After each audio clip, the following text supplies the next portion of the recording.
Damas y caballeros, bienvenidos al show. Esto es Juanqui Recomienda, la mejor sección del mejor podcast llamado Los Padres del Cine, en donde hablamos obviamente sobre cine, sobre dramas coreanos, sobre filosofía y sobre historia. Y en esta sección, que es en la que yo les hablo yo solo desde mi habitación, yo soy Juanqui, siempre les hablo algo que tengo en mi mente y por eso se los recomiendo. Recomiendo porque está en mi mente. Resulta que nosotros casi siempre, porque bueno, tenemos capítulos sobre New Jeans también, pero casi siempre hablamos sobre la política, pero desde la perspectiva histórica, de por qué las cosas son así, cuál fue la cadena de causas que llevó a este acontecimiento que queremos comprender. Eso fue lo que hicimos en la sección pasada, a este capítulo que se llamó Estamos al borde de una guerra nuclear. Y fue mi sección preferida que yo he hecho para este podcast y me tomó muchísimo trabajo y quedó muy bien desde mi perspectiva. Me pueden decir si les gustó, si no les gustó, si no las has ido a escuchar. Escúchalo, amigo. La cuestión es que la historia es la mejor perspectiva, es la mejor herramienta, el mejor recurso que nosotros tenemos para poder comprender algo que nos da curiosidad, sea cual sea, pero claro, la política es algo bastante interesante y bueno, claro, como moldea las vidas de todas las personas, siempre va a ser un tema que todo el mundo quiere explorar. Sin embargo, la opción, la perspectiva que muchas personas escogen para procesar las cosas que están percibiendo en su realidad no es esa perspectiva histórica, sino es una perspectiva muy extraña que es cómo piensas tú que deben ser las cosas. Y de eso vamos a estar conversando el día de hoy. De esas personas que ven el mundo y dicen, ay, esto no me gusta, yo preferiría que fuera así.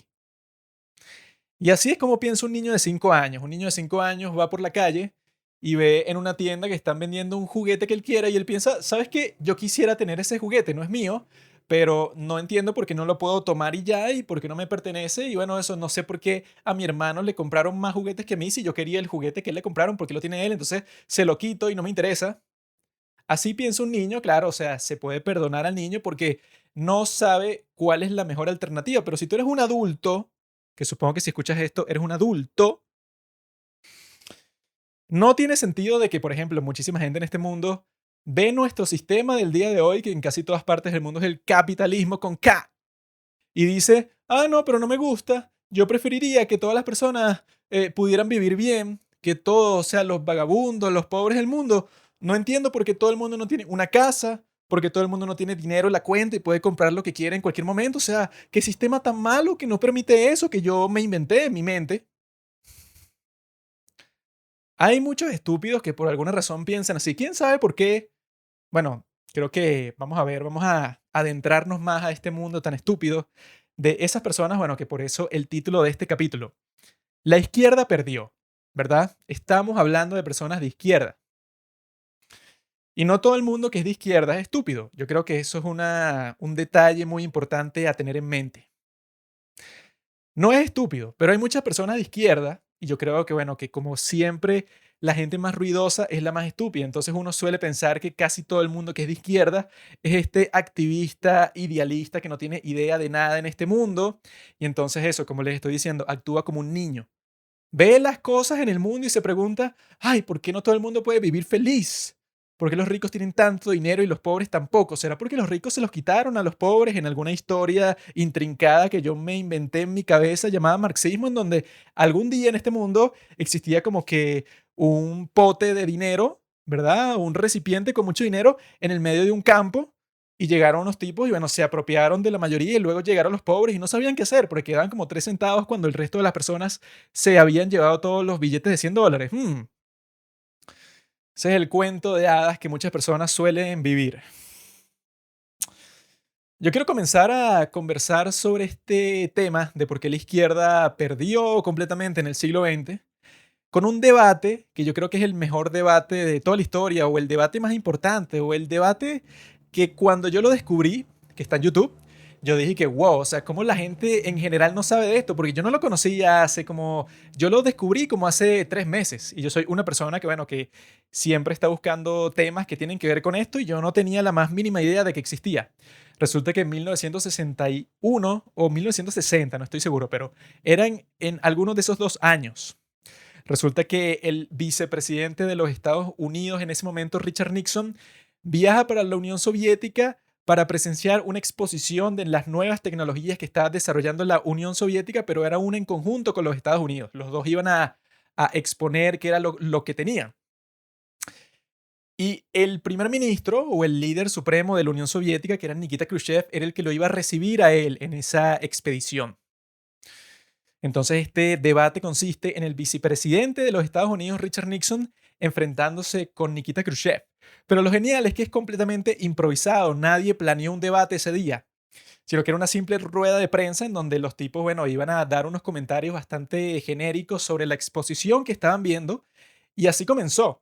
Comenzó que, bueno, que Khrushchev decía que, bueno, esta exposición está muy chévere y yo le doy gracias al presidente de los Estados Unidos, Eisenhower, porque él me mandó un mensaje que no he leído, pero yo supongo que, bueno, que tiene unos muy buenos deseos, y yo le doy gracias a Richard Nixon por hacer todo este viaje tan largo para estar presente aquí. Todos esos mensajes como que bastante neutrales, que no es ni un sí ni un no, es algo que, bueno, que no importa mucho, una rueda de prensa común y corriente.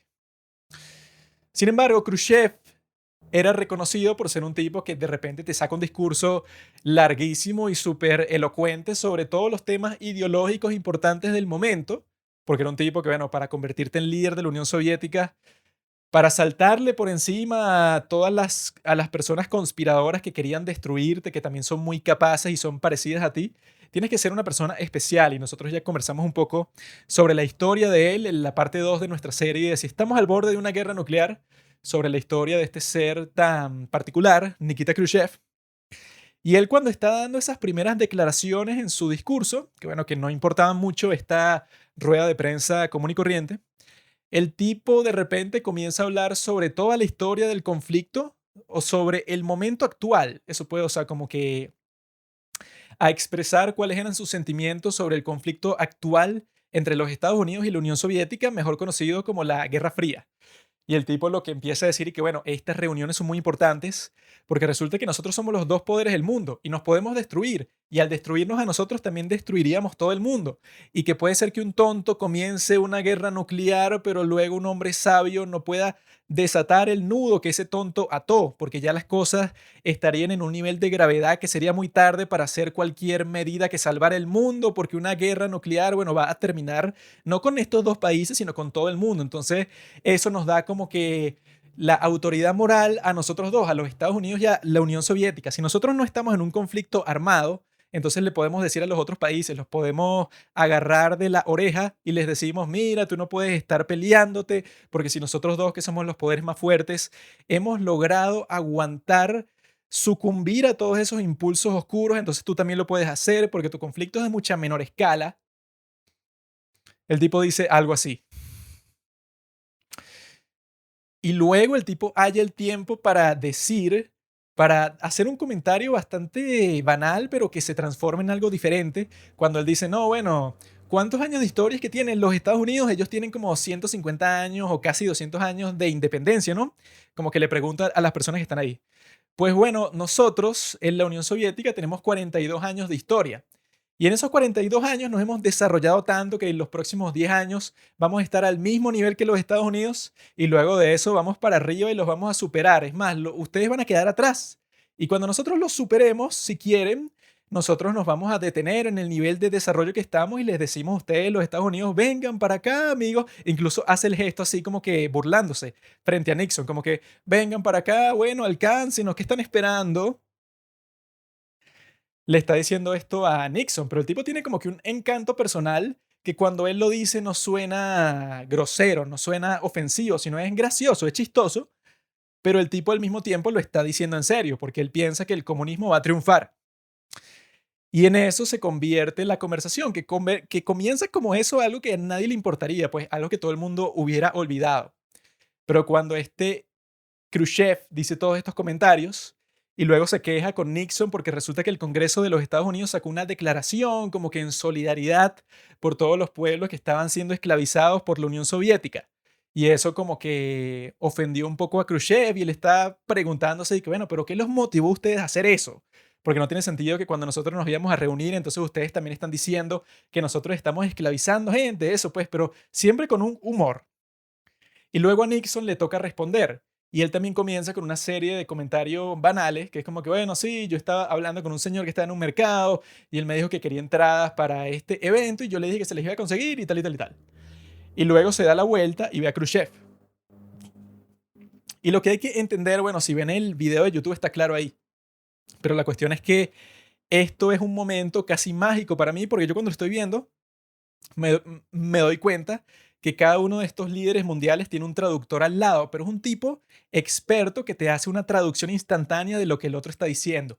Quizá con un retraso de 2, 3 segundos, pero es como si estuvieran teniendo una conversación a tiempo real, estos dos líderes mundiales, cara a cara, cada uno en su respectivo lenguaje. Entonces es algo fascinante porque es como que en este instante, aquí está el núcleo de la Guerra Fría, o sea, es súper fascinante. Y lo que le dice Nixon a Khrushchev es que, mira, yo estaba escuchando todos esos comentarios que tú estabas diciendo de que la Unión Soviética iba a triunfar, que nos iba a sobrepasar, y yo creo que en realidad nuestros dos países, bueno, Nixon trata de ser eso, lo más diplomático posible. Le dice, nuestros dos países tienen unos buenos avances tecnológicos, y puede ser que, bueno, que hay veces que los avances de los Estados Unidos, como en el caso de este televisor a color en donde están transmitiendo esta rueda de prensa, nosotros estamos más allá que ustedes, estamos más adelantados por este televisor a color. Pero en el caso de los cohetes y de la carrera espacial, ustedes están más adelantados que nosotros porque, bueno, ya tienen una sonda, ya tienen un satélite en el espacio. Y ahí, bueno, este Khrushchev bromea como que no, bueno, en realidad nosotros estamos más allá de ustedes, estamos más avanzados en todos los avances tecnológicos que existen, así como que bromeando. Pero él también reconoce que no, bueno, yo sé que los estadounidenses son muy inteligentes y todas estas cuestiones. Pero lo principal que dice Khrushchev y la razón por la que esto se convirtió en uno de los debates más famosos de la historia es porque el tipo una y otra vez te va a decir y que mira, esto es una batalla entre el capitalismo y el comunismo. Entonces él le dice a Nixon, yo defiendo el comunismo, yo abogo por el comunismo y tú abogas por el capitalismo. Pues que gane el mejor sistema. Vamos a ver cuál de los dos sistemas es mejor en garantizarle prosperidad a su gente.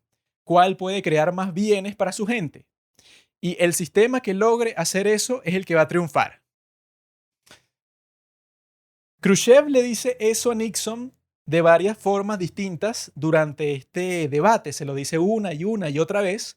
Y eso, la versión resumida, como que la esencia de todos sus comentarios son que él tiene toda la confianza del mundo que el comunismo va a triunfar sobre el capitalismo. Él está viendo ese momento histórico y él está diciendo, bueno, yo tengo un territorio bastante grande, tengo un ejército bastante grande, puse el primer satélite en el espacio, tengo armas nucleares como también lo tienen los Estados Unidos, o sea, estamos en un nivel bastante par. Y como él le dice, Estados Unidos tiene casi 200 años de independencia, pues la Unión Soviética tiene como 42 años de existencia y ya nosotros estamos a la par, lo que quiere decir que los próximos 10 años los vamos a superar con creces. Él lo está retando.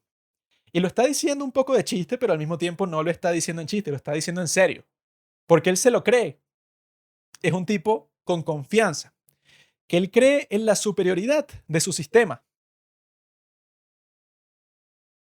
Y es un personaje bastante admirable. Yo cuando veo a Khrushchev, independientemente de todas las atrocidades que haya cometido, como ser líder supremo de cualquier país, así sea un país con 10 personas, yo creo que te hace propenso a cometer atrocidades, por eso de ser líder supremo, que todas las cosas que tú dices se convierten en ley automáticamente.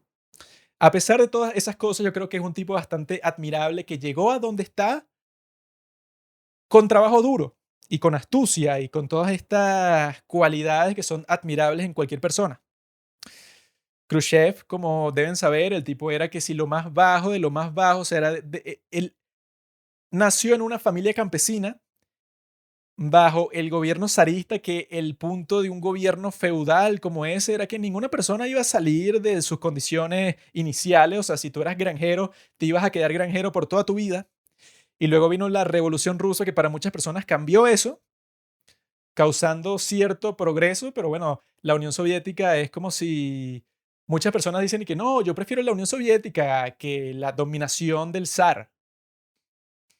Que eso es como yo diga, bueno, yo prefiero tomarme una leche caducada, ¿verdad? Eso que se dañó hace 5 días, que una que se dañó hace 3 días. O sea, es una diferencia que, bueno, puede ser considerable, puede ser que, bueno, quizás no, el sabor no sea tan malo si caducó hace menos tiempo, pero es una diferenciación bastante banal porque al final, bueno, estabas lidiando con genocidio, estabas lidiando con cosas que no pueden ser peores. La cuestión principal y la razón por la que estoy mencionando este debate tan interesante es porque ahí es que tú tienes la batalla real, la batalla que todo el mundo sabe que la izquierda perdió, porque cayó el muro de Berlín en 1989 y luego en 1991 la Unión Soviética se disolvió y entonces estaba Rusia, ¿verdad? Que era el país que había comenzado con todo ese imperio para anexarse todos estos territorios que se fueron convirtiendo en países independientes. ¿Qué nos dice eso? Que lo que Khrushchev estaba diciendo en el debate, que era que, bueno, el mejor sistema va a ganar. El sistema que logre producir más bienes para su población será el vencedor. Todas estas cuestiones. Él es un tipo que estaba dispuesto a hacer todo el trabajo posible para que su sistema triunfara frente a los capitalistas. Porque los comunistas no solo piensan que su sistema es mejor, sino que el capitalismo tiene esclavizadas a las personas de cierta forma que no es tan directa como la esclavización que ocurre bajo los gobiernos autoritarios, pero que de todas formas tú estás esclavizado aunque no lo sepas. Entonces, estos tipos no solo quieren que el comunismo triunfe en un país, sino que triunfe en todas partes del mundo. Y nosotros sabemos el día de hoy que el comunismo fracasó y que cualquier persona, bueno, que no sea un enfermo marxista, un tipo que solo ve el mundo a través de su ideología que fue escrita por un tipo en 1835, que eso es una de las cosas más estúpidas que puedes hacer en toda tu vida, pensar que las palabras que escribió este hombre Marx, que bueno, que en realidad fue un filósofo bastante brillante, yo he leído sus textos, no todos porque bueno, son muy largos, pero me he familiarizado con sus ideas. Yo estudio filosofía, hice un curso de Marx, he leído bastante de lo que ha escrito este tipo y en realidad sí tenía unas críticas bastante importantes que lograron hacer avanzar a la sociedad en muchas maneras distintas. La cuestión es que los ideólogos, los idiotas que siguen pensando que el marxismo es una alternativa el día de hoy, esos son el principal problema al que me quiero referir, porque eso es lo que tengo pensado, que bueno, que Khrushchev era el comunista serio, que si tú querías tener la conversación, bueno, ¿qué es mejor, el capitalismo o el comunismo? Tenía sentido tenerla en los años 60, en los años 70, en los años 80, hasta que, bueno, la Unión Soviética fracasó totalmente y poco a poco se fueron declasificando los documentos que detallaban cuáles eran las atrocidades que eran comunes en la Unión Soviética y las personas con cerebro del mundo, o sea, ningún marxista, tuvieron que tomarse ese trago amargo y de darse cuenta de, bueno, que muchas personas que apoyaron a la Unión Soviética por mucho tiempo tuvieron que darse cuenta que estaban equivocados y crecieron como personas, pasaron a otra cosa. Y eso es lo que yo digo. Si tú eres una persona seria, tú vas a decir, mi sistema es mejor, voy a enfrentarlo con tu sistema y vamos a hacer todo lo posible para que tú pierdas, pues te vamos a sabotear, o sea, tú también me estás tratando de sabotear a mí, pues yo voy a hacer todo lo posible para triunfar. Yo también tengo mucha influencia, también tengo muchas armas, tengo mucho poder económico. Entonces vamos a ver quién es el mejor. Y eso fue lo que pasó en el siglo XX y el capitalismo ganó con creces y ese es el sistema que domina el mundo entero. Lo que me parece extraño a mí es que el día de hoy existen muchas personas, sobre todo en las redes sociales, por internet, porque he conocido a unos pocos que, bueno, que quieren tener conversaciones así sin sentido en persona, pero la mayoría han sido por internet y son las personas que tienen ese argumento que es el más estúpido de toda la historia, que dicen algo así como que, ah, ¿tú crees que la Unión Soviética y China son ejemplos de comunismo? ¡Ja! ¡Qué idiota! Así empieza la conversación, ¿no? ¡Qué idiota! Este tipo cree que esos son ejemplos. Bueno, te explico, amigo. Eso es lo que Engels llamó capitalismo de Estado. Eso nunca fue comunismo porque comunismo es un Estado en donde no existe Estado. Es como que donde todo el mundo vive en armonía y todo es perfecto. Eso es lo que yo quiero lograr y eso nunca se ha logrado en la historia ni de cerca, nadie ha estado cerca, o sea, eso hay que intentarlo unas cuantas veces más. Nunca ha existido el verdadero socialismo ni comunismo porque ¿cómo se dice? Los medios de producción nunca han estado directamente en las manos de los trabajadores, sino que han estado en las manos de los burócratas del gobierno que los controlan y entonces como que esclavizan a los trabajadores de otra forma. No como lo hacían los capitalistas, pero de una forma parecida. Entonces estos idiotas dicen eso, no, bueno, esto era capitalismo de Estado, entonces todas las atrocidades de la Unión Soviética y de China no cuentan. Claro, pero ese es el principio de la conversación. Y digo la conversación porque es que yo he tenido exactamente la misma conversación, yo les tengo que decir, no sé, como 100 veces. Llegó un punto cuando yo tenía como 18, 19 años, el día de hoy tengo 26, pero cuando tenía como 18, 19 años yo me di cuenta que, bueno, es inútil tener este tipo de conversación con estas personas porque son gente que es descerebrada, nadie aprende nada y es una pérdida de tiempo para todo el mundo. Entonces yo las dejé de tener por mucho tiempo. Pero la raíz de este capítulo es que las volví a tener, caí en la tentación luego de ver los comentarios más estúpidos que he visto en toda mi vida en Reddit y caí en la tentación de volver a tener una conversación sobre este maldito tema estúpido. ¿Y cómo comienza? No, ¿cómo continúa esta conversación? Pues al principio esa persona izquierdista estúpida te va a decir, no, bueno, yo no reconozco ni a la Unión Soviética, ni a China, ni a Corea del Norte como comunista. Sin embargo, todas las cosas malas que se dicen sobre la Unión Soviética, sobre China y sobre Corea del Norte son exageradas, ¿verdad? Así continúa, así evoluciona la conversación. Luego va a continuar y sigue evolucionando. Bueno, en realidad se pone peor. Y dicen, bueno, en realidad no es que exageraron las cosas malas que pasaron en esos países comunistas, no. En realidad es que ninguna de esas cosas pasó y en esos países comunistas se vivía mejor incluso que en los Estados Unidos, porque incluso la CIA sacó un reporte en donde el consumo calórico de la Unión Soviética era superior al de los Estados Unidos en el año 1966. Se sacan un estudio random ahí que quién sabe quién lo hizo, una estupidez ahí que bueno, que no es ni necesaria discutir porque es como que bueno, sí, vamos a hablar sobre un estudio, sobre una hoja de papel que a ti te gusta citar cuando tenemos fotos, tenemos libros, tenemos mares de pruebas sobre lo infernal que era vivir en el mundo comunista de siempre, de todo el siglo XX.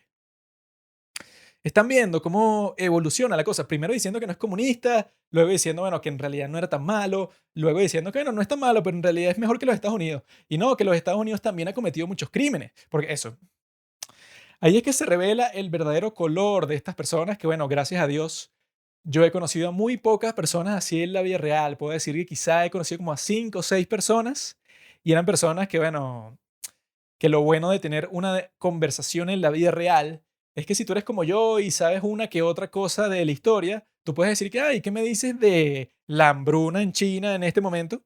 O del momento en que Mao, bueno, ordenó a matar a toda esta gente, o que Stalin mató a todas estas personas y que el propio Khrushchev reconoció que Stalin era un maldito enfermo y genocida. Si tú les dices esas cosas en persona a estas pocas personas que he conocido que tienen esa opinión, todos se quedan como que, ah, no, bueno, sí, es que yo, tú, pero en Internet eso no es posible. Porque entonces tú le dices que no, bueno, esto pasó, esto pasó, esto pasó, y le pones que es un link, por ejemplo. Y llega el idiota y que, ese link es de Wikipedia, ese link es de este periódico, ese link es de tal. No los reconozco, en realidad toma mis links. En marxismo.com dicen que Stalin nunca mató a nadie y las personas que se murieron durante su reinado fue porque hubo una tormenta muy fuerte y eso mató a 1 millón de personas y desde Estados Unidos quieren hacerte creer que Stalin los mató. Eso es lo que sucede. Es una conversación totalmente inútil. Y me he visto forzado, bueno, forzado no, soy un estúpido y bueno, yo mismo me metí en ese mundo. La razón, la raíz de toda esta conversación que les estoy diciendo, bueno, entonces, ¿por qué la gente sigue teniendo esa conversación si el día de hoy, cuál sería la conversación real? Obviamente que no es entre capitalismo y comunismo porque ya el comunismo fracasó. Por eso digo que la izquierda fracasó. Porque durante el siglo XX, y eso es lo que siempre pasa con estos estúpidos, lo que sucedía es que, por ejemplo, la Unión Soviética, el primer líder es Lenin, luego viene Stalin. Y durante todo este periodo, claro, los intelectuales de izquierda y todas estas personas están como que la Unión Soviética es mejor que los Estados Unidos, viva la Unión Soviética, no puede ser, ahí todo el mundo es genial, todo el mundo la pasa bien, ganan muchísimo dinero y tienen tiempo libre. Y bueno, ese es el lugar perfecto para vivir. Entonces los intelectuales estúpidos como Sartre o como Simone de Beauvoir, que esa es una de las personas más estúpidas de la historia, porque ella dijo una de las citas más infames que yo he escuchado en toda mi vida. La tipa fue a visitar China en los años 60 o 50. No, mentira, debió. mm, no recuerdo en realidad, pero el comentario de ella es totalmente atroz porque ella dice algo así como que el poder que ejerce Mao en la China comunista no es ni más autoritario ni más tiránico que el que ejerció Franklin Roosevelt en los Estados Unidos. Esa maldita idiota se le ocurrió decir eso cuando Mao es que si el personaje histórico más infame que ha existido en este mundo, responsable por la muerte de millones, de millones, de millones, de millones de personas, y es un tipo que no le importaba y él sabía lo que estaba pasando y le daba igual y él decía que bueno, las personas tienen que morir, las personas siempre mueran, a mí qué me importa. Y ella va a decir que uno de los mejores presidentes de la historia de los Estados Unidos, Franklin Roosevelt, el tipo que literalmente creó el seguro social, creó los programas del Estado que ayudan a los pobres, que bueno, que luego se generalizaron por el resto del mundo, y esta pendeja dijo eso.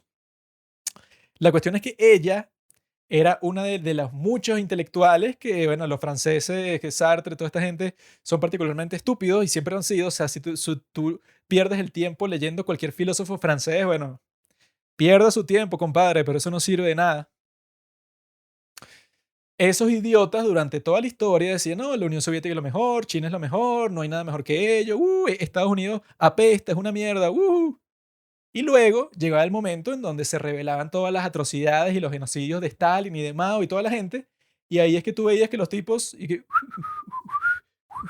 se hacían los locos, se hacían los tipos que nunca dijeron nada bueno sobre la Unión Soviética, sobre China, o peor, hay un grupo de gente que se llama la Escuela de Frankfurt y la pueden buscar, un grupo de intelectuales, ¿no? O sea, que tuvieron la brillante idea durante el siglo XX, cuando ellos tuvieron que huir de la Alemania nazi o algunos huyeron de la Unión Soviética y se fueron para los Estados Unidos, ¿verdad?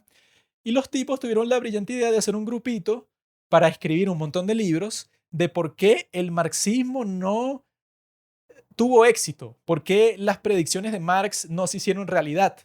Porque los tipos estaban tan ideologizados, estaban tan cegados por sus malditas ideas estúpidas de izquierda, que no podían concebir que las predicciones de Marx, que bueno, que era un tipo muy brillante, pero que se puso a predecir el futuro como si él fuera un oráculo y no tuvo éxito, porque obviamente nadie tiene éxito en predecir el futuro. Si él tuviera éxito, bueno, alguien le habrá dado una visión divina, pero eso es imposible. Eso nadie ha tenido éxito prediciendo el futuro y menos una escala global como el triunfo del comunismo, que supuestamente era necesario, nunca ocurrió y los comunistas, bueno, como no pueden aceptar la realidad, eso yo creo que es la característica principal de un comunista, de un socialista, de una persona progresista de izquierda, es que no puede aceptar la realidad. Y hay gente normal que es de izquierda, hay gente buena que es de izquierda y dicen, coño, lo que está pasando el día de hoy no me gusta. Y yo quiero cambiarlo para mejor. Entonces yo tengo unas ideas. A ver, yo tengo, no sé, vamos a darle más fondos a este servicio social para que las personas pobres no la pasen tan mal. Vamos a hacer esta caridad aquí, vamos a hacer... Hay personas de izquierda que en realidad quieren trabajar, quieren algo práctico, quieren cambiar el mundo. Pero yo creo que la mayoría de gente de izquierda, amigos, ese es mi pensamiento, si no están de acuerdo, bueno, me lo pueden decir. Yo creo que la mayoría de la gente de izquierda les da un poco igual cambiar el mundo así en pequeña escala, porque una de las características principales de esa ideología es que tienes que cambiar todo. O sea, que el cambio sutil no sirve de nada porque el capitalismo, bueno, al final te va a manipular y entonces todas las cosas que tú crees que estás logrando, en realidad el capitalismo se adueña de ellas y las convierte en un producto y eso, tú comienzas como que con una ONG sin fines de lucro, pero después estás vendiendo camisetas, estás vendiendo mercancía de tu labor social y te pones en Instagram, entonces te estás vendiendo a ti mismo y conviertes todo en un producto y en realidad no ayudas a nadie, sino que lo que hiciste fue ganar mucho dinero. Existe gente que piensa así, entonces dice, entonces yo prefiero no hacer nada. Porque la única forma de ayudar a este mundo es que todo el sistema colapse y caiga y que ya todo sea distinto y que la pirámide se invierta y que sean los pobres los que lideran el mundo. Y entonces eso te da una excusa perfecta para no hacer nada. Sino que tú te quedas en tu habitación esperando el colapso del capitalismo que nunca va a pasar. Como les decía, esta gente de la escuela de Frankfurt son tipos que, bueno, que no sé si conocen como que esos términos de internet que son graciosos, que son como el cope. El cope es como que tú estás tratando de pretender que no perdiste, pero perdiste. Entonces estás inventando como que un montón de excusas locas. Entonces la gente dice que, bueno, que estás en un cope cuando, por ejemplo, digamos que tú quieres invitar a salir a una chica y tú vas y bueno, nena, ¿qué tal? Y la chica te dice, fuera de aquí. Y entonces tú te das la vuelta y dices y que, ja, yo en realidad no quería salir contigo, nena, yo solo te lo dije para burlarme. Eso es un cope. Entonces los de la escuela de Frankfurt hicieron algo así, pero con el comunismo. Como que los tipos antes, ¿verdad? Como les estoy diciendo, estos intelectuales en el siglo XX decían como que, ah, mira, ya el comunismo va a venir, la Unión Soviética es genial, China es lo mejor, entonces es cuestión de tiempo para que también caiga el capitalismo en los Estados Unidos y en los demás países del mundo y listo, hay comunismo mundial y todo va a ser genial. Los tipos estaban 100% seguros de que eso iba a pasar. Obviamente, amigos, eso no sucedió. Y cuando eso no sucedió, ¿ustedes creen que estas personas dijeron y que, ay, me equivoqué? Entonces, no sé, voy a tener que retractarme de las cosas que dije y voy a tener que decir que los libros que escribí, bueno, que la gente no los siga leyendo porque son mentiras. Ay, qué fastidio.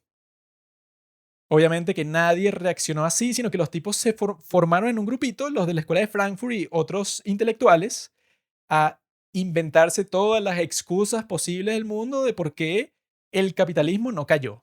Entonces los tipos inventaron lo que llaman el marxismo cultural para tratar de hacer que el capitalismo caiga de otra forma, porque ellos se dieron cuenta de que como el capitalismo se había adueñado de una forma tan fuerte de la cultura del mundo, o sea, sobre todo los Estados Unidos, con su monopolio de la cultura en todas partes del mundo, bueno, que eso yo lo he notado bastante, que por ejemplo, tú ves la música de otros países. Entonces, la gente dice como que, tú has escuchado, por ejemplo, el K-pop, o sea, el pop coreano, un género que nació en los Estados Unidos, pero versión de Corea. O has escuchado el blues de Alemania, o sea, un blues, ¿verdad? Un género que nació en los Estados Unidos, pero versión de Alemania.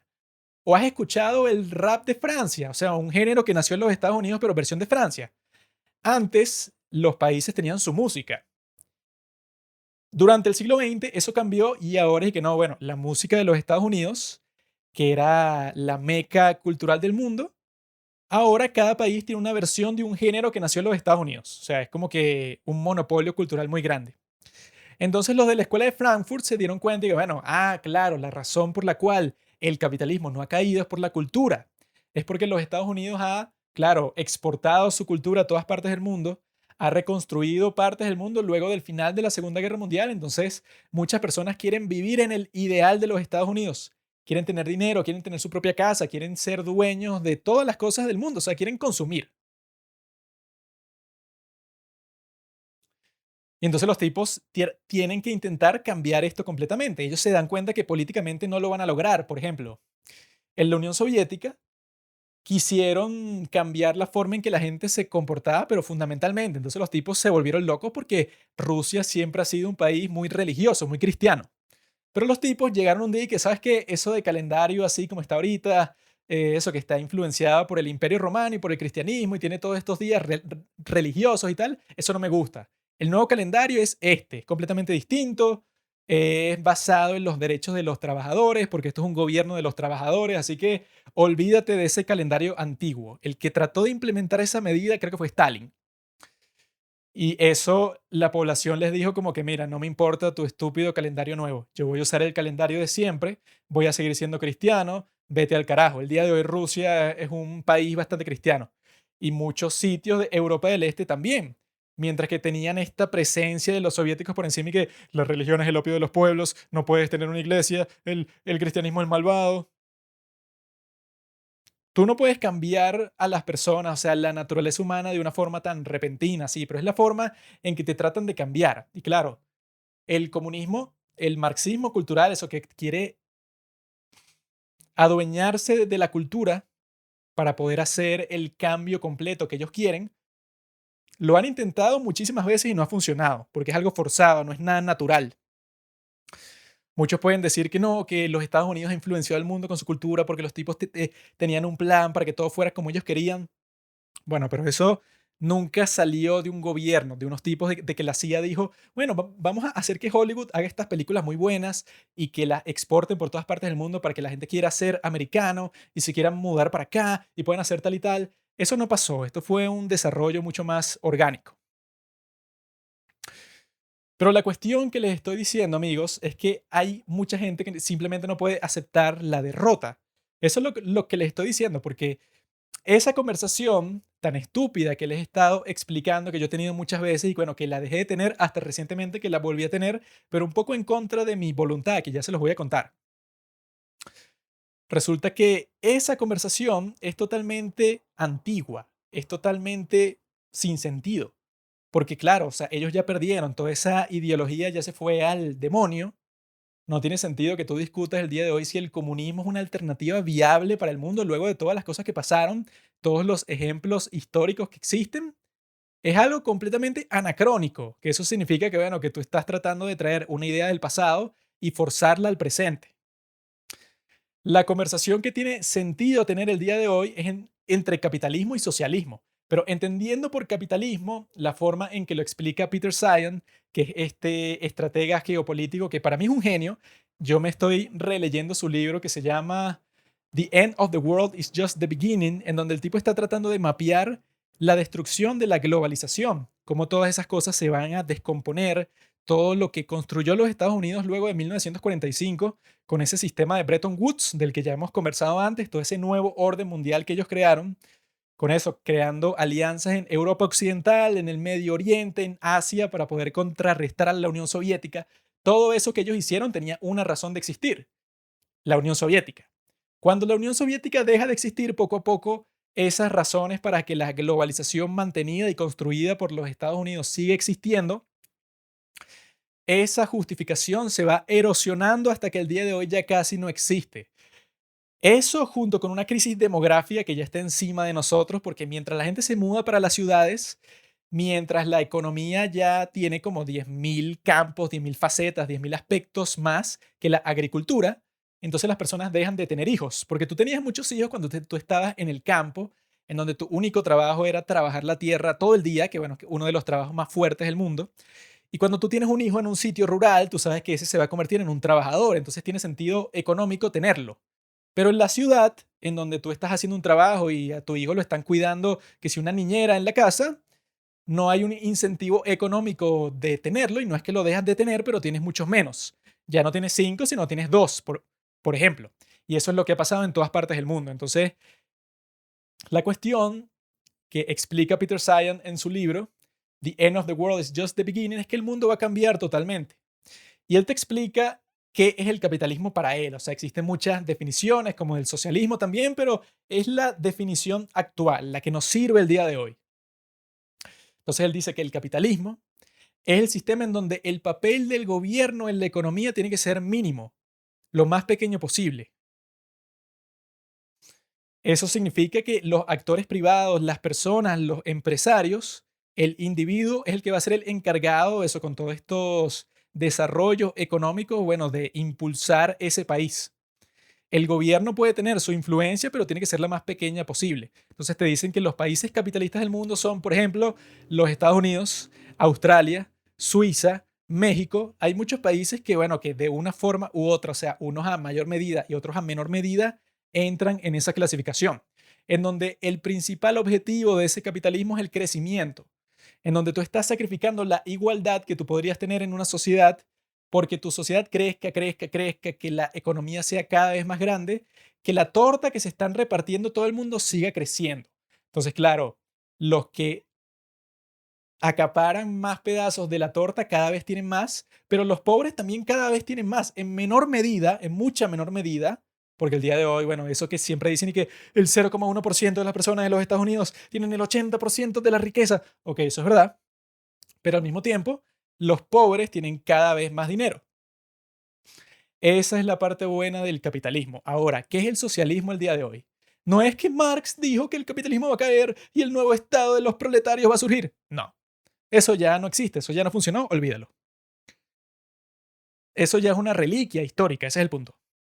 El socialismo el día de hoy es cuando tú dices que el gobierno tiene que tener un papel considerable en la economía, que tiene que intervenir constantemente, que tiene que ser no alguien que interviene desde afuera, sino que es un jugador que básicamente interviene, bueno, no interviene, ¿cuál es la palabra? O sea, está integrado en todos los procesos económicos que se desarrollen en una sociedad. De esa forma, en los países socialistas del día de hoy, sacrifican el crecimiento en el altar de la placidez social y de cuál era la otra palabra, se me está olvidando. Bueno, es eso, o sea, es como que darle prioridad a la igualdad. En los países socialistas el día de hoy le dan prioridad a la igualdad. Dicen como que, bueno, nuestra economía no va a crecer tan rápido, no vamos a tener tanta riqueza, pero la riqueza que sí estamos creando, ¿verdad? Porque siguen teniendo mercados y siguen siendo parte del sistema de comercio mundial, esa riqueza nosotros vamos a crear todo tipo de sistemas para que sea mucho más accesible para todas las personas, o sea, vamos a hacer la sociedad mucho más igual. Esos son países como Canadá, Alemania, España, Italia, Brasil. Hay muchos países en esta lista. Y toda la cuestión política, toda la verdadera discusión viene aquí, en donde unas personas pueden decir, no, el gobierno está interviniendo mucho, está cobrando muchos impuestos, hay que bajarlos. Y el de izquierda te va a decir, no, hay que subirlos, porque resulta que los servicios públicos de este condado que yo represento, por ejemplo, en una conversación en el Congreso, va a decir que no, bueno, yo necesito más fondos para este proyecto por tal y tal y tal. Esa es la discusión real. Esa es la discusión que yo digo que tiene sentido. Dentro del mundo democrático en que vivimos, en donde las personas pueden intercambiar ideas, que eso es lo que le decía Nixon en el debate a Khrushchev, vamos a garantizar un intercambio libre de ideas. Entonces yo quiero que el gobierno intervenga más, tú quieres que el gobierno intervenga menos, bueno, vamos a encontrar un compromiso entre nosotros. Y así es que existen todos estos estados, por eso es que, bueno, todos tienen sus pros y sus contras. Por ejemplo, en España es mucho más difícil para ti conseguir un trabajo si no eres español.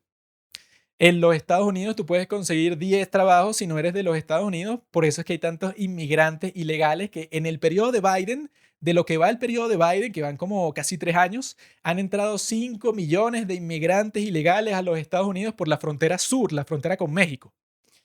¿Por qué? Porque en los Estados Unidos, como le dan prioridad al crecimiento, entonces siempre hay un nuevo negocio, siempre se necesita gente, siempre se está buscando personal en todas partes, entonces siempre vas a conseguir 10.000 trabajos si tú quieres. Te está explotando el jefe o el capitalismo o lo que sea, pero vas a ganar mucho más dinero que en España y vas a ahorrar mucho más dinero que en España, por ejemplo.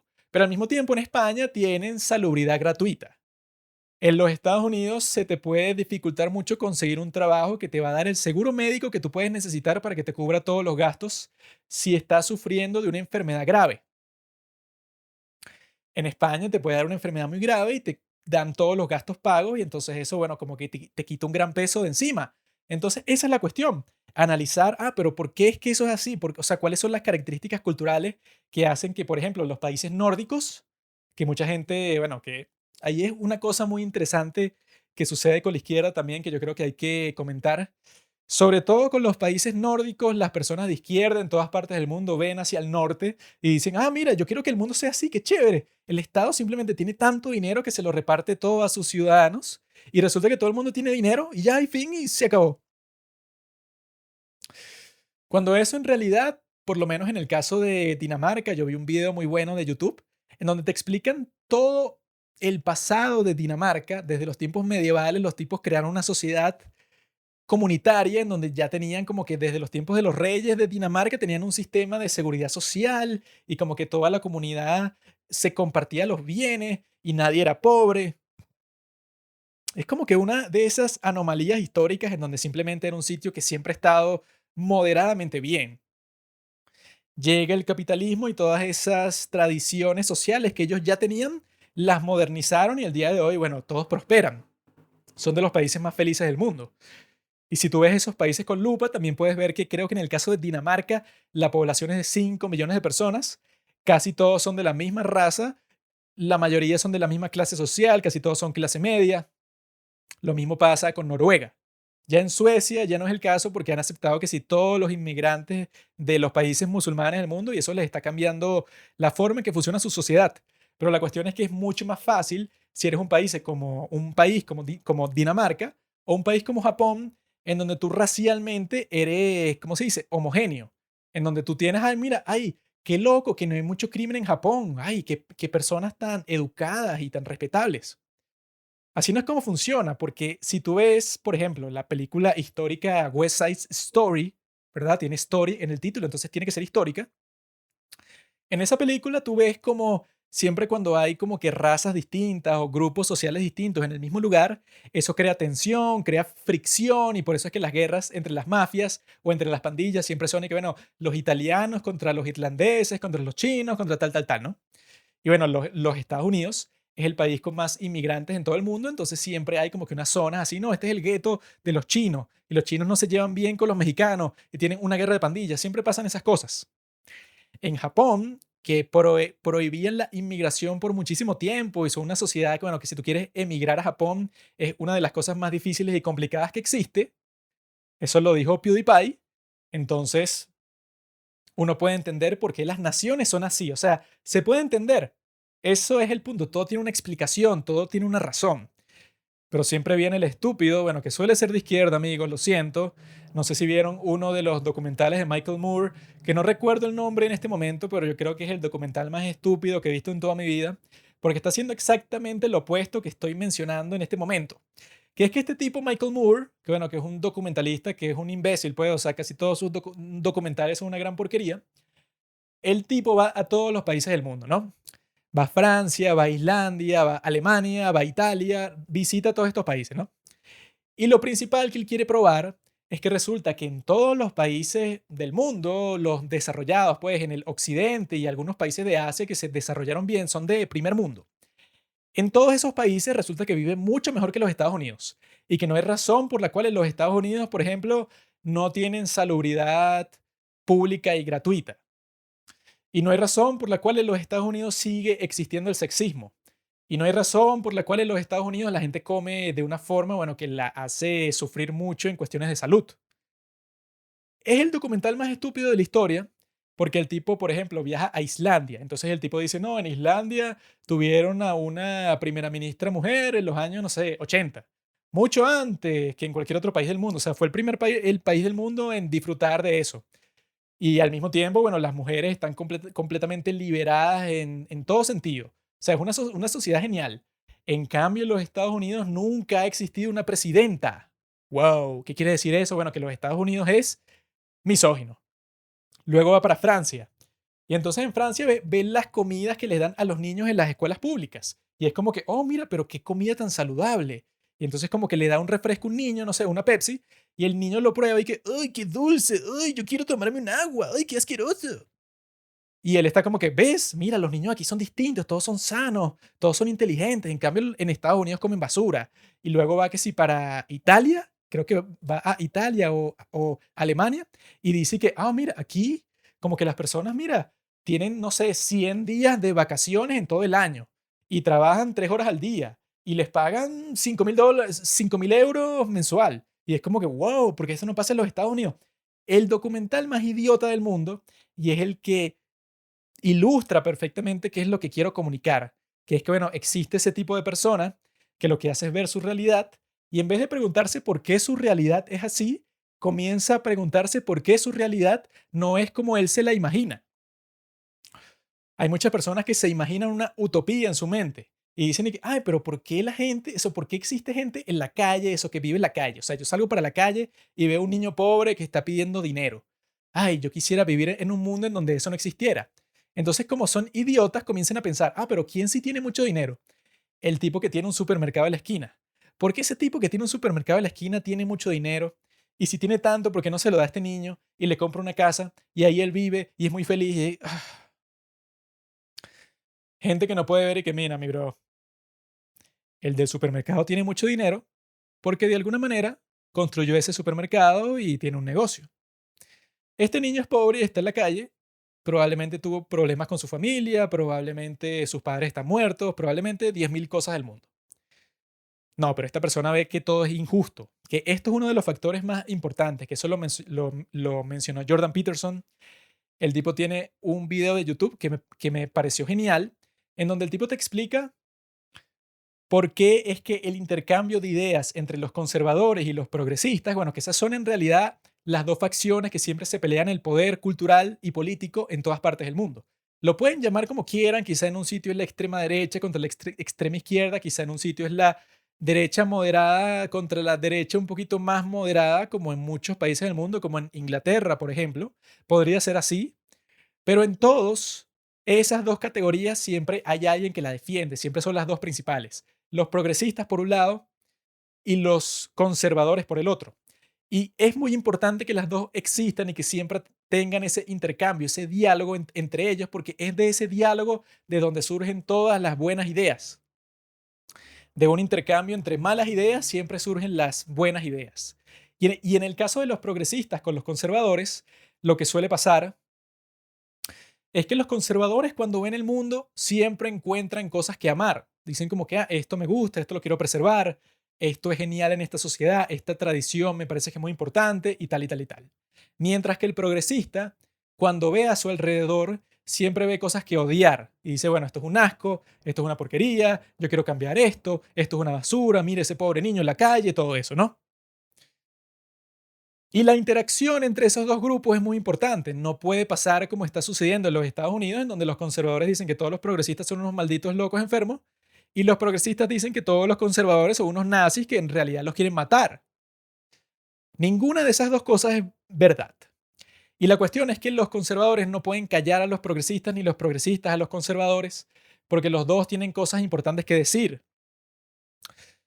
Si los conservadores fueran los únicos que tuvieran el derecho a palabra, entonces la sociedad se estanca y nunca crece.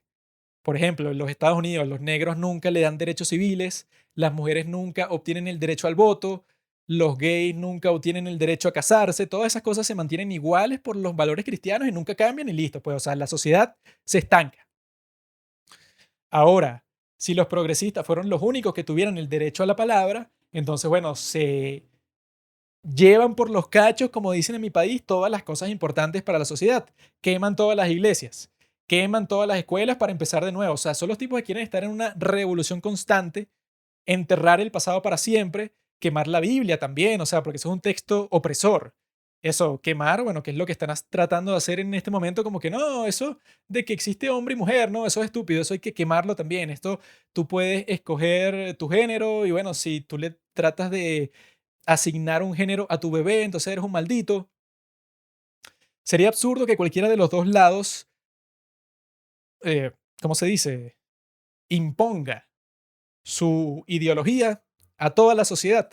Por eso es que es importante que estén en un constante diálogo, entonces que siempre estén hablando como que, un toma y dame, no, pero ¿qué piensas tú? Bueno, yo creo que hay que conservar esto, no, pero yo creo que es injusto. Por eso les digo, la verdadera conversación, y que eso es lo importante, bueno, que les digo de eso de Jordan Peterson, que esas dos facciones siempre tienen que estar como que dispuestas a un compromiso y a una conversación. La cuestión es esa. La conversación real del día de hoy es que dentro de la democracia, en esos dos sistemas que tenemos, el sistema ponte de los Estados Unidos de un lado y de Alemania del otro, por poner como que los dos ejemplos más exitosos del capitalismo por un lado y del socialismo, entendiendo por el socialismo lo que les dije que dice Peter Sagan en su libro. Creo que podemos entenderlo de esa forma. Ahí está la conversación y bueno, yo creo que el gobierno debería intervenir en este sector de la sociedad, por ejemplo, en la salud. Debería garantizar que existe un servicio de salud gratuita para todas las personas que no puedan pagar. Y el capitalista dice que, bueno, ok, que exista, pero que sea muy reducido y que esté atado a todas estas consideraciones para que no nos vayamos a la quiebra, para que no sea muy caro. Y así es que se crean cosas como la NHS, que es el sistema de salud de Inglaterra, en donde, bueno, tanto los conservadores como los progresistas tuvieron que hacer un montón de compromisos y dicen que ese servicio muchas veces funciona de la porquería, pero esa es la única forma que puede funcionar porque si ponte que funciona perfecto, que bueno, que atienden a todas las personas, que ni siquiera es para los pobres, ponte que es para todo el mundo, ponte que en Inglaterra sí, bueno, hicieron un servicio que atiende a todas las personas y gratis. Bueno, lo que va a pasar en ese caso es que el país se va a la quiebra y financiando solo el sector de salud, como si no existieran otros sectores o otras consideraciones de la vida. Yo lo que creo que eso, pues que eso es complejo y es insatisfactorio porque nunca vas a obtener todo lo que tú quieres. Lo que no es complejo, lo que es muy fácil para todo el mundo, es exigir simplemente que todo sea distinto y que todo sea como tú quieres y que el sistema capitalista se derroque porque es muy malo, es muy inmoral, que ahí es donde la conversación también es muy estúpida, que es inmoral, que esa conversación, bueno, que es la que les he tratado de describir durante todo este capítulo, siempre tiene de trasfondo como que hay la maldad contra la bondad. Ellos son malos mientras yo soy bueno. Y eso es completamente absurdo porque la realidad nunca es tan simple así. Nunca es que tú tienes todas las respuestas. Tú nunca te equivocas. Mientras que el otro siempre se equivoca y todo lo que diga no es un argumento, sino es un ataque contra ti. Siempre está latente eso ahí, en esa conversación sobre no, si en realidad la Unión Soviética era un buen lugar, si China es chévere, Corea del Norte, etcétera. Ahí puedo llegar a cuál fue el origen de toda esta cosa, bueno, que yo no quería tener esa conversación más, pero la terminé teniendo como un idiota, que es que resulta que está esta señorita, ¿no? Que es una refugiada de Corea del Norte llamada Yeonmi Park. Y en estos tiempos siempre me han salido publicaciones en Reddit de personas que tanto en la publicación como en los comentarios dicen que esa es una mentirosa.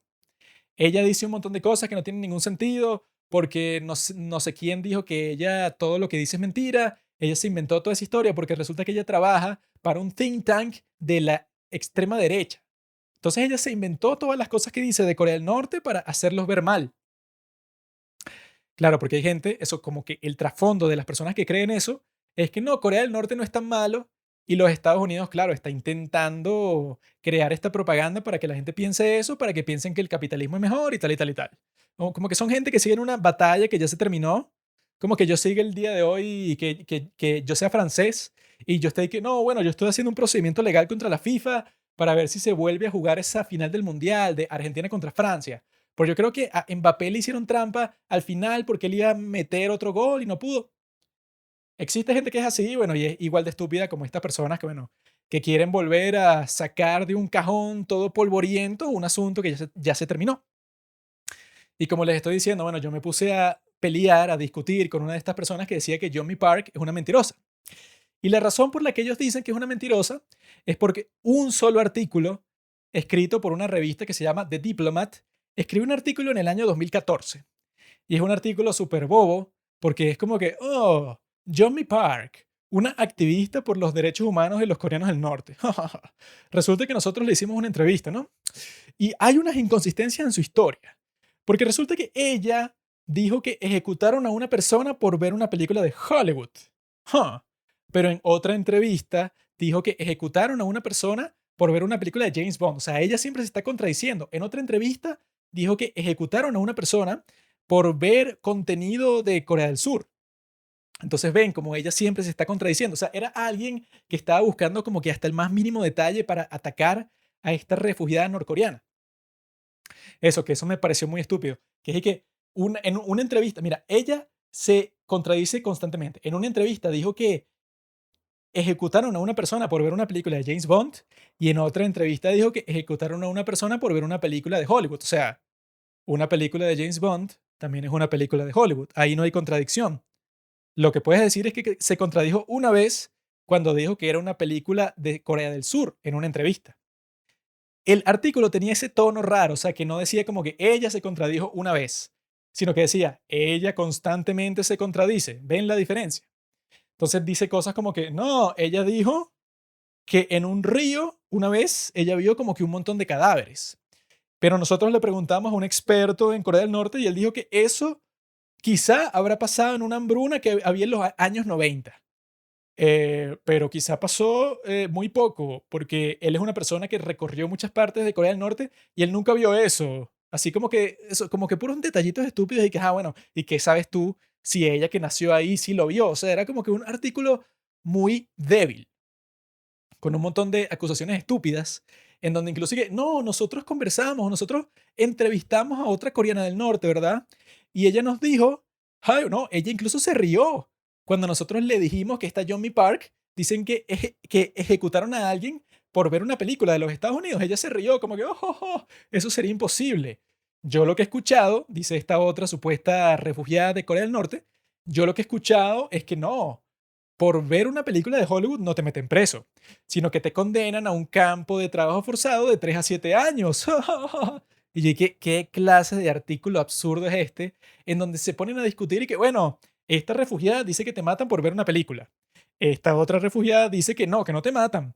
Te envían a un campo de trabajo forzado. Y que, o sea, ¿quién escribió esta basura? Un artículo absurdo. Y al final, la conclusión que llegué es que ella se inventó todo esto porque ella tiene una página web de su fundación en donde tú puedes donar a su PayPal. Entonces, claro, entonces, ¿por qué se lo inventó? Para ganar dinero. Fin. Un artículo estúpido. Por alguna razón, la gente de izquierda, que es la que le estoy contando, que bueno, son unos burdos o estúpidos, se agarran de ese artículo para decir que su historia es falsa. Y la cuestión es que yo comienzo a tener conversaciones con estas personas que son de las que les estoy contando. Como que sobre que ellos dicen que ella dice que algo es falso y yo digo que no, que es verdad, porque ese artículo fue escrito en el 2014, en donde ella solo había dado charlas y entrevistas y eso. Resulta que ella en el 2015 escribió un libro en donde deja por escrito toda su historia, o sea que ya no puede ser inconsistente porque ya la dejó por escrito, ¿verdad? Si tú la quieres leer, ahí está completa y ella no se puede retractar porque ya lo escribió. O sea, ya tiene que atenerse a esa historia exactamente. Eso fue un año después de ese artículo. Y los idiotas de Reddit y de Twitter y de muchos sitios actúan como si ese libro no existiera. Entonces siguen hablando como si estuviéramos en el 2014 y dicen que no, que ella se ha contradicho muchas veces y tal y tal y tal. Y yo les explico que, mira, bro, ella escribió un libro. Si tú lees ese libro, ella explica muchas de las cosas que le acusan que supuestamente inventó. Ella incluso hizo una respuesta corta a ese artículo y ahí ella explica. ¿Comprendes? Pero esta es la cuestión. Estos idiotas que cuestionan a John M. Park, que bueno, que yo incluso hice un capítulo sobre su libro, que se llama exactamente así, John M. Park, y yo lo puse en las stories y la etiqueté a ella y ella le dio like. Ay, ella es mi refugiada norcoreana preferida. Tengo unas cuantas. En serio, yo he leído varios libros de refugiados norcoreanos porque, bueno, son que sí las historias más deprimentes y locas del mundo. Pero el punto es que yo hice un capítulo sobre ese libro. Y la cuestión es que estos idiotas, ¿verdad? Parece que la conversación al principio es sobre, ¿tú piensas que Yomi Park dice la verdad? Yo pienso que sí, tú dices que no. No, pero la conversación llega a un punto en donde dicen y que todo eso que dicen sobre Corea del Norte es propaganda de los Estados Unidos. Porque en realidad esta tipa, bueno, obviamente que ese sitio no puede ser tan malo. Porque Corea del Norte, bueno, en realidad, eso que lo dice un tipo en el artículo y que, nosotros entrevistamos a un experto en Corea del Norte. Y él dice que no, claro, en los 90 existió una hambruna que según la ONU mató como a 600.000 personas. Pero desde entonces ya no ha habido hambrunas y han existido algunas mejoras en el sistema de alimentación. Pero eso muchos activistas no lo quieren reconocer. Así como diciendo que, ¿qué coño estás hablando tú, weón? Estás hablando de un país en donde en los años 90, que eso es nada, o sea, hace 2 décadas, tuvo una hambruna que murieron 600.000 personas y el estúpido y que, pero la gente tiene que reconocer que, que han mejorado. Son personas así. Y lo que te van metiendo, ¿verdad? Es así como que, no, bueno, claro, es que eso es culpa de los Estados Unidos. ¿Y es que sí? No, bueno, sí, como que Corea del Norte en realidad sí está tan mal, pero eso no es culpa de más nadie que de los Estados Unidos, porque ellos le ponen unas sanciones. Y resulta que Johnny Park estaba hablando a favor de que le pusieran sanciones. Entonces, si ella no quiere que su país esté tan mal, entonces, ¿por qué está a favor de que le pongan sanciones? Porque eso, diciendo el mismo argumento, que bueno, amigos, hay muchos estúpidos que dicen que la razón por la que Cuba es una isla apestosa, porquería, que nadie quiere visitar y de la que todo el mundo se quiere ir, es porque los Estados Unidos le puso un bloqueo comercial de que no puede hacer negocio con los Estados Unidos. Pobrecitos, ¿qué habrán hecho en Cuba para que les impongan un bloqueo comercial hasta el día de hoy? ¿Será que los tipos tenían misiles nucleares en su territorio y que estuvieron a punto de disparárselos a los Estados Unidos? Quizá fue eso. No sé de dónde salió ese impulso de los Estados Unidos que hasta el día de hoy les tiene puesto ese bloqueo comercial. Y no existen otros países en el mundo con los que ellos puedan comerciar. O sea, hay muchas preguntas que no están respondidas en ese argumento. Eso es lo que les digo. Ellos me engañaron. Yo creí que estaba teniendo una conversación solamente sobre Johnny Park y de repente estos tipos te comienzan a decir que Corea del Norte no es tan malo o que en realidad sí es tan malo, pero es culpa de los Estados Unidos y que los Estados Unidos tienen la culpa de todo y que el capitalismo en realidad ha matado mucho más que el comunismo y por eso el comunismo es mejor. Y yo como un idiota me dejé arrastrar y perdí muchas horas de mi vida en esa conversación. Y ahí es que yo me puse a pensar y que bueno, debería ser un capítulo como este, que ya he hablado de esto en el pasado, pero es bueno volverlo a hablar porque al parecer sigue siendo un impulso dentro de mí de, bueno, de defender este punto y de dejar las cosas claras de, bueno, de tratar de convencer a una persona por internet de que está totalmente equivocada y de perder horas de mi vida haciendo eso, que bueno, eso es muy peligroso. O sea, que tú entres en un ciclo en donde estás perdiendo horas de tu vida en una actividad en donde tú activamente sabes que las estás perdiendo, tú no lo disfrutas. O sea, no es como jugar videojuegos en donde, bueno, sí, o sea, no hice nada productivo, pero lo disfruté. Esto no lo disfruto, es una actividad terrible y es como que, bueno, me vi envuelto en eso porque noté ese mismo patrón de que la gente comienza a conversar y que, ah, bueno, pero ¿sabes qué? El capitalismo es una porquería porque tal y tal y tal y porque la Unión Soviética no es tan mala y porque yo creo que, bueno, que hay que conversar sobre cómo el capitalismo te pone unas cadenas y que yo lo que les digo es esto, como conclusión de por eso, por qué eso es tan estúpido. Es que estos tipos se ponen a mencionar cosas como la inigualdad, la desigualdad, como la miseria, como la pobreza, como el crimen, como las protestas masivas, como la destrucción del ambiente, todas estas cuestiones, ¿verdad? Y actúan como si el capitalismo creó cualquiera de esas cosas. Incluso dicen que el sexismo lo inventó el capitalismo. Dicen puras cosas así que, bueno, que obviamente son absurdas. Ustedes menciónenme, y así sí será una crítica válida, o sea, no una estupidez izquierdista, una crítica de verdad, una crítica como las de Marx, que él decía como que, mira, el sistema del capital tiende a crear unos resultados que le quitan su humanidad al hombre, porque resulta que tú te sientes alienado del proceso de producción porque han especializado el trabajo completamente, entonces ya tú no eres, por ejemplo, un zapatero que dice como que yo hice esos zapatos y estoy orgulloso de lo que hice, como en Coco, sino que ya tú haces las trenzas y ya eso te desconecta a ti del proceso de producción y tú te deprimes. Esa es una gran crítica al capitalismo, porque tú dices como que, bueno, por un lado, a ver, se producen mucho más zapatos. Mucha más gente en este mundo puede disfrutar de los zapatos. Y todas estas cuestiones que son buenas porque hay una cadena de producción industrial y luego el comercio lo lleva por todas partes del mundo. Eso es genial. Pero al mismo tiempo, las personas que estaban involucradas en ese proceso artesanal al principio ya no existen y las que hacen ese trabajo ahora están deprimidas porque no pueden ver el producto de lo que están logrando.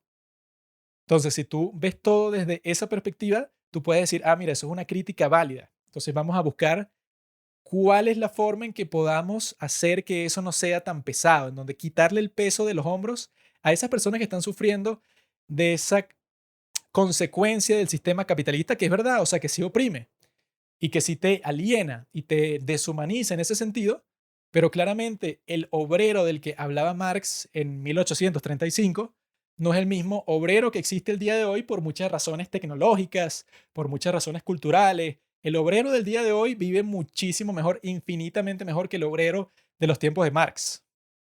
Por eso es que muchas de las críticas de Marx son las que tienen sentido, porque era un tipo que pensaba, era un tipo que sabía mucho de economía, que bueno, que hasta el día de hoy también escucho ese mito que muchas personas dicen de que un tipo que nunca trabajó, su amigo lo mantenía y él se gastaba toda la plata todo el día leyendo. Eso era completamente falso. El tipo trabajó muchísimo, fue editor y creador de muchísimos periódicos, hizo luego todos los trabajos que encontraba porque tenía que mantenerse más la plata que le daba su amigo que medio le complementaba, pero él no vivía de ese dinero para nada porque él tenía una familia, una esposa e hijos. Entonces él sí trabajó bastante. Y luego fue exiliado y luego lo jodieron por aquí y por allá, bueno, porque el tipo estaba trabajando en una revolución para derrocar al gobierno y se tuvo que ir a Londres y perdió todos los contactos y el dinero que tenía y la financiación, todo eso. Pero es mentira que Marx era un vago, un tipo que, bueno, si a ti te parece que escribir todos los libros que escribió y eso, pues, y convertirse en uno de los pensadores más influyentes de la historia, no es algo, no es un trabajo, obviamente que es un trabajo, o sea, era un tipo brillante, pero la cuestión es esa, las críticas de él tienen mucho sentido, tú las puedes adoptar, tú puedes pensarlas, tú puedes decir, ah, yo voy a mejorar el sistema, que eso es lo que muchos ponen de excusa cuando tú les dices como que, ah, mira, pero el mundo no va a ser como tú quieres. Y ellos dicen que no, pero yo puedo criticar el capitalismo. Y los que dicen eso son tipos que están diciendo que abajo con el capitalismo hay que hacer una revolución, hay que matar a todos los ricos. Y bueno, eso no es criticar al capitalismo, weón. Eso es que tú quieres, bueno, estás loco, pues, o sea, quieres destruir todo el sistema. La cuestión es que entre esos sistemas, ¿verdad? El capitalismo y el socialismo, los dos son compatibles con la democracia. Pero llegan estos tontos que dicen que no, bueno, o sea, lo que ellos están implicando, que no lo dicen porque suena feo, es que ellos quieren el control, ¿verdad? O sea, que el gobierno central controle todo y tome las decisiones porque eso es un proceso mucho más efectivo de crear un país. Entonces te citan unas estupideces que siempre las tienen guardadas, que es que eh, China en los años 40 era como que un estado agrario en donde nadie sabía leer, no había industrialización, nada.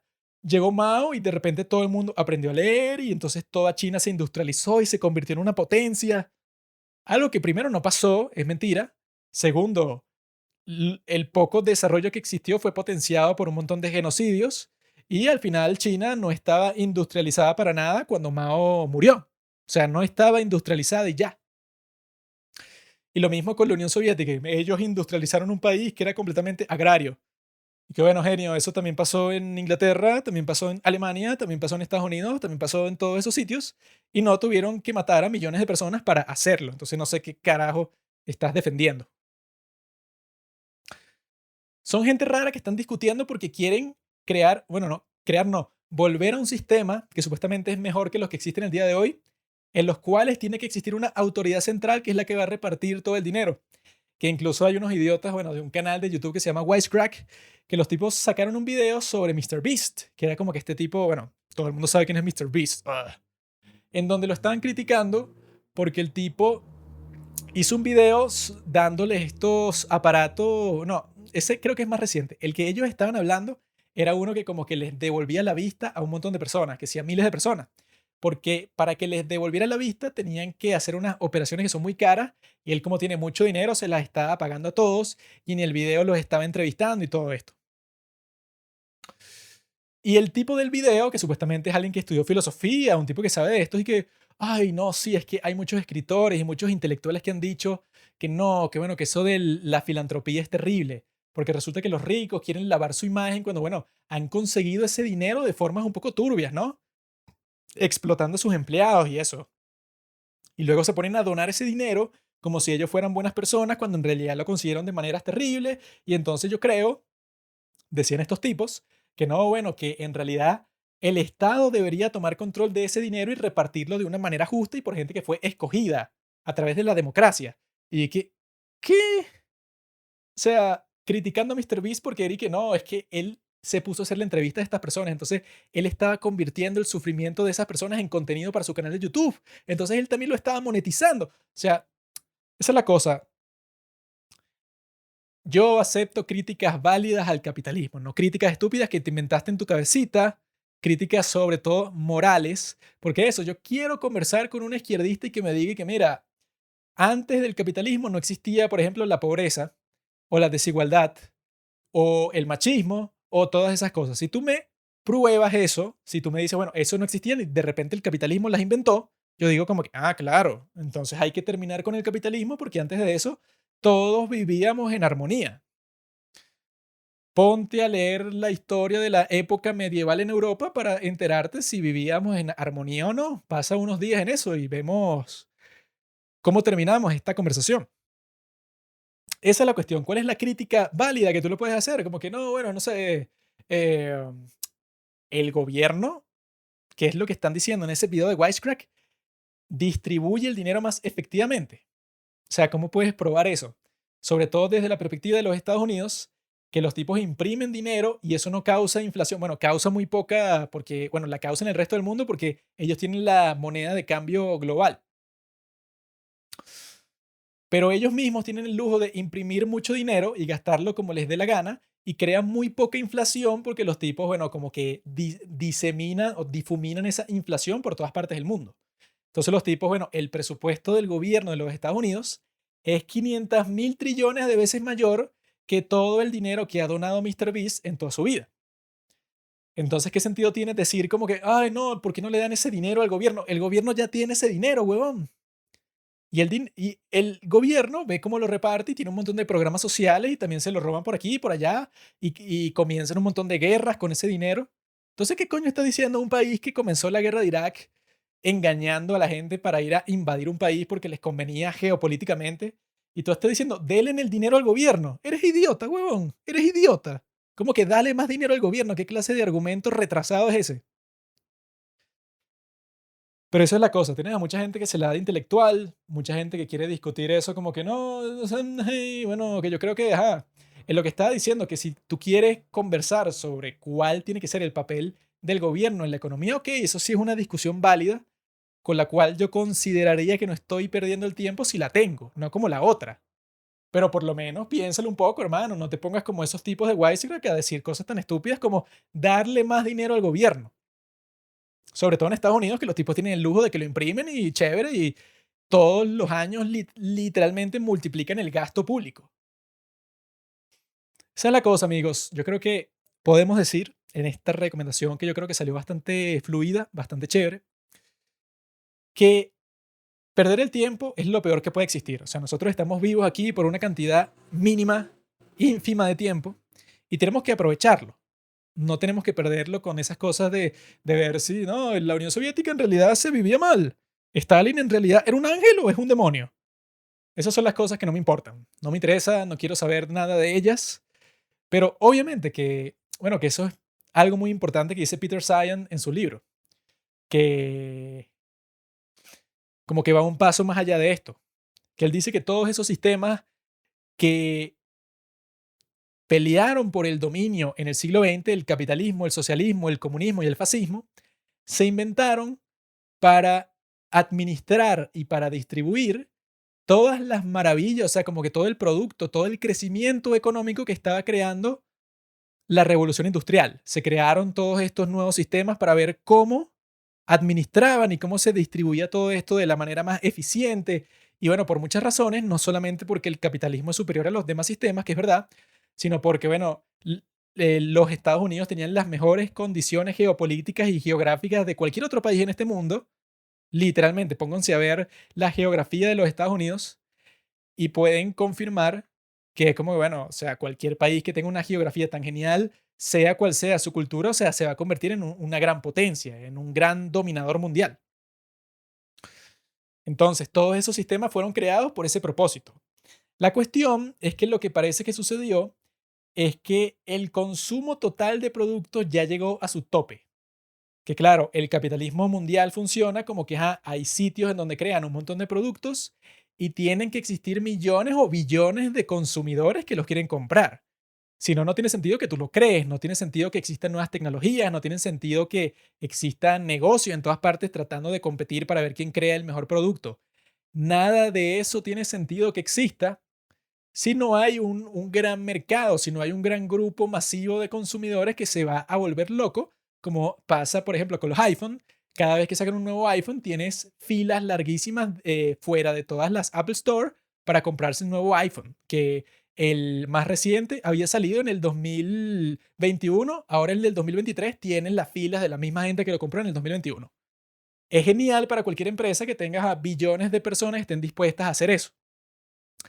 La cuestión es que el 2019 fue el primer año en toda la historia de la humanidad en donde existían más personas de 65 años o más que personas de 5 años o menos, porque la pirámide demográfica se está volteando.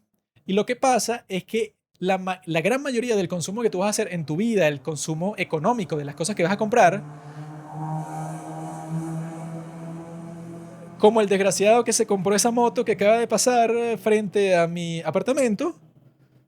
Ojalá en la próxima esquina haya aceite en el suelo y él derrape y se muera chocando contra el excremento, no, ¿cómo se dice? El cemento. Ojalá le pase eso. Entre los 15 y los 45 años es que tú haces la mayoría de tu consumo. Entonces, siempre la gente joven, la gente que, bueno, que se está casando, está comprando casas, está teniendo hijos, esas son las personas que realizan la mayoría del consumo. Cuando tú tienes una sociedad que, por lo que les dije eso, pues, o sea, que el índice de natalidad en todos los países del mundo se fue a la mierda, que el tipo te dice en el libro que los únicos países del mundo que lograron un alto nivel de desarrollo industrial y no tuvieron que lidiar con un colapso demográfico son los Estados Unidos, Argentina, Francia, Suecia y Nueva Zelanda. Esos son los 5 únicos países avanzados del mundo que no han tenido que lidiar con un colapso de su demografía, de su índice de natalidad. La cuestión es que cuando no hay un mercado nuevo, de un mercado de un montón de consumidores que van a estar consumiendo, que van a estar comprando tus productos, eso ya no es algo factible para el futuro, porque la población lo que parece es que se va a comenzar a encoger. La gente está teniendo cada vez menos hijos. En China, el máximo índice, o sea, en el mejor de los casos, el índice de natalidad en China es 1,3, cuando el índice que tú necesitas, el mínimo para que tengas una generación de relevo, es 2,1. Entonces China está condenada. O sea, la demografía de China va a crear una catástrofe social en ese país sí o sí. Es tarde o temprano la cuestión. No es sí o no, es tarde o temprano.